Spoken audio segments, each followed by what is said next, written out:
ధన్యవాదాలు అధ్యక్ష. ఈరోజు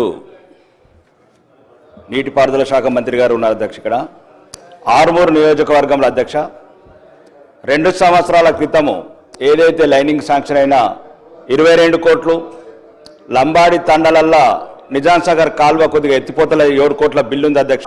కాలువను ఆధునీకరించి ఒక 1500 కోట్లు, మీరు ఏమనుకుంటారో ఎట్లా అనుకుంటారో ఆ లక్షల కోట్లలో ఈ 1500 కోట్లను కూడా కేటాయించి రెండోది 2 సంవత్సరాల నుంచి అధ్యక్ష ఉత్తమ్ కుమార్ రెడ్డి గారు గౌరవనీయ మంత్రివర్యులు ఉన్నారు అధ్యక్ష. 2024 జనవరిలో సంతకం పెట్టిండు అధ్యక్ష ఫైల్ మీద. శ్రీరామ్ సాగర్ వచ్చినప్పుడు ఒక్క అడుగు కూడా ముందుకు వెళ్ళలేదు అధ్యక్ష. మేమేం అడుగుతలేము అధ్యక్ష, 1000 కోట్లేం అడుగుతలేము అధ్యక్ష.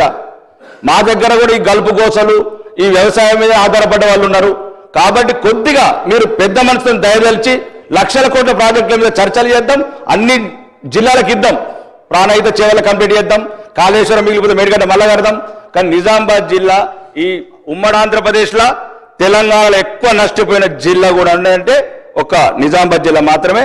దయచేసి సీనియర్ మంత్రులు మరి ముఖ్యంగా ముఖ్యమంత్రి గారు దయదలిచి ఈ నిజామాబాద్ జిల్లా మీద ప్రత్యేకంగా దృష్టి పెట్టి ఇప్పుడు ఏదైతే నిజాం సాగర్ ఆధునీకరణ కాలువ ఉందో ఆర్మూర్ నియోజకవర్గానికి సుమారు ఒక 1500 కోట్లు కేటాయించడం మీ ద్వారా కోరుకుంటున్నాను అధ్యక్ష. ధన్యవాదాలు. గౌరవ మంత్రి గారు.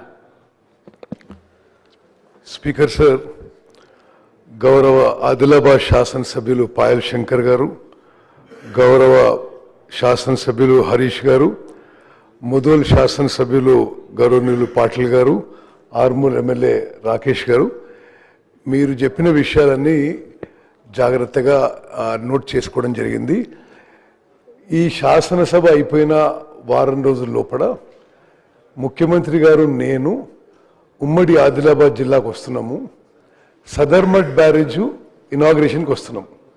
అదేవిధంగా చెన్నాక కొరాటా ప్రాజెక్టు కూడా మీ ఆహ్వానం మేరకు రాబోతున్నాము. దానికి ఇప్పుడే 70 కోట్లు విడుదల చేసినాము డిస్ట్రిక్ట్ కలెక్టర్ పీడీ అకౌంట్కి. మరి అది చెన్నాక కొరాటా ప్రాజెక్ట్ విషయంలో I'm giving you categorical assurance. ఎంత నిధులు అవసరం ఉన్నా తప్పనిసరిగా అంటే అది నేను ఎక్స్ప్లెయిన్ చేస్తే మీ వరకు ఈ ప్రాజెక్ట్కి speaker sir I'm giving an assurance the floor of the house. Chanaka Korata project వరకు తప్పనిసరిగా ఈ శాసనసభ కాగానే ముఖ్యమంత్రి గారు నేను ఆదిలాబాద్ పోయి ఉమ్మడి ఆదిలాబాద్ జిల్లా ప్రాజెక్టులో ప్రత్యేక రివ్యూ పెట్టినాం. సదర్మట్ బ్యారేజ్ ఇనాగ్రేషన్ పెట్టినాం. Chanaka Korata on site review చేస్తాం. అక్కడ మీకు ఏ నిధులు అవసరం ఉంటే తప్పనిసరిగా రిలీజ్ చేస్తాం. It is a high priority project for the department. Harish గారు మీరు చెప్పింది నోట్ చేసుకున్నాం. wherever for whatever delays have taken place, నేను when I come to Adilabad, we will come prepared to మీరు చాలా చిన్న అమౌంట్ కూడా చెప్పింది, అది కూడా తప్పనిసరిగా మంజూరు చేస్తామని చెప్పి కూడా సభాముఖంగా హామీ ఇస్తున్నాం. అదేవిధంగా ముదోల్ ఎమ్మెల్యే గారు నాకు చాలా పాత ప్రియ మిత్రుడు, పాటిల్ సాబ్ మా జిల్లా కాంగ్రెస్ పార్టీ అధ్యక్షుడు ఉండే.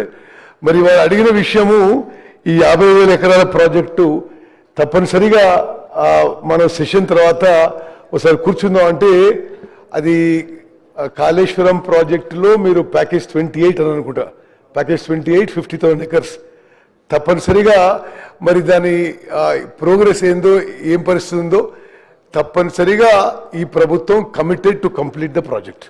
నేను I personally review with you on this issue. మరి అదేవిధంగా ప్రియ మిత్రుడు ఆర్మూర్ ఎమ్మెల్యే రాకేష్ గారు నన్ను కలిసిన మాట వాస్తవం. ఓకే, అది ఆ ఎస్ఆర్ఎస్పి విజిట్ కోసం వచ్చినప్పుడు కూడా వారు అపాయింట్ చేసిండ్రు. సరే, ఎందుకు డిలే అయింది కూడా నేను కనుక్కుంటాను.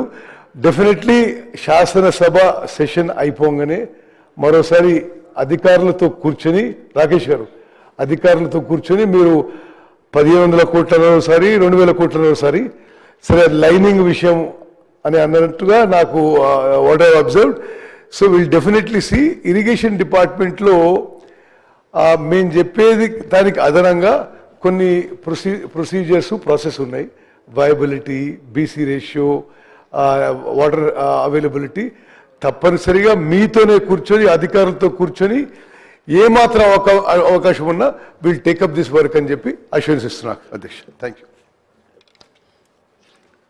Question number 1346, Minister for Agriculture. అధ్యక్ష, ఏ ప్రశ్నకు సమాధానం